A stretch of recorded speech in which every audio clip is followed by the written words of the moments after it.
Halo guys, selamat siang. Jadi kami dari kelompok 5 akan menjelaskan tentang profesi pendidikan menurut para tokoh. Sebelumnya saya akan memperkenalkan dulu kepada kalian teman-teman saya dari sebelah kanan saya.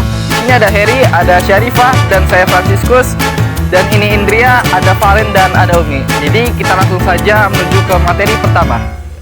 Oke teman-teman, di sini saya akan menjelaskan latar belakang dari video kami ini. Pendidikan sangat erat kaitannya dengan istilah pedagogik yang berarti ilmu pendidikan. Pedagogik berasal dari bahasa Yunani pedagogus dan bahasa Latin pedagogus yang berarti pemuda yang bertugas mengantar anak ke sekolah serta menjaga anak agar ia bertingkah laku asusila dan disiplin. Pendidikan adalah usaha sadar dan terencana untuk mewujudkan suasana belajar dan proses pembelajaran agar peserta didik secara aktif mengembangkan potensi dirinya untuk memiliki kekuatan spiritual, keagamaan, pengendalian diri, kepribadian, kecerdasan, akhlak mulia, serta keterampilan yang diperlukan dirinya, masyarakat, bangsa, dan negara. Konsep pendidikan menurut para tokoh pendidikan di Indonesia. Menurut Undang-Undang Nomor 20 Tahun 2003 tentang Sistem Pendidikan Nasional. Pendidikan adalah usaha sadar dan terencana untuk mewujudkan suasana belajar dan proses pembelajaran agar peserta didik secara aktif mengembangkan potensi dirinya untuk memiliki kekuatan spiritual, keagamaan, pengadilan diri, kepribadian, kecerdasan, akhlak mulia, serta keterampilan yang diperlukan dirinya, masyarakat, bangsa, dan negara. Banyak para tokoh pendidikan yang mengembangkan konsep pendidikan menurut pendapat para masing-masing ahli seperti yang dijelaskan sebagai berikut. Yang pertama, Ki Hajar Dewantara. Yang kedua, Kiai Haji Ahmad Dahlan. Yang ketiga, Profesor Dr. Hamka. Yang keempat, R.A. Kartini. Oke, di sini saya akan membacakan konsep pendidikan menurut Ki Hajar Dewantara. Dalam dunia pendidikan, sosok Ki Hajar Dewantara terkenal sebagai bapak pendidikan bangsa Indonesia. Ki Hajar Dewantara mengartikan pendidikan sebagai daya upaya mengajukan budi pekerti, pikiran, serta jasmani anak agar dapat memajukan kesempurnaan hidup, yaitu hidup dan menghidupkan anak selaras dengan alam dan masyarakatnya. Konsep pendidikan yang dicetus oleh Ki Hajar Dewantara menekankan bahwa proses belajar mengajar terletak pada peserta didik. Ki Hajar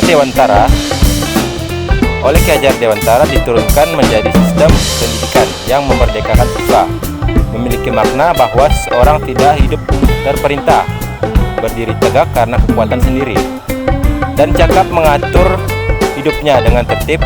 Dalam pendidikan, Ki Hajar Dewantara mengajarkan konsep tripusat pendidikan, yakni sekolah, keluarga, dan masyarakat. Jadi di sini saya akan menjelaskan konsep pendidikan menurut Kiai Haji Ahmad Dahlan.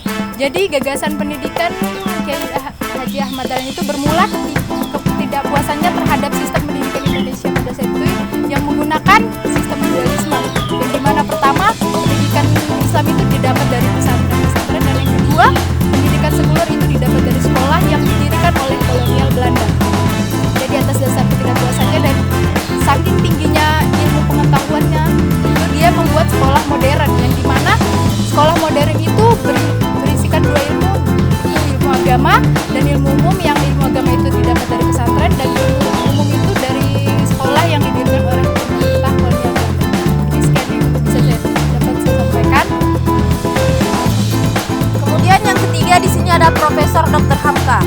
Menurut beliau, mendidik tidak hanya sekedar proses terjalinnya interaksi mengajar antara guru dan peserta didik.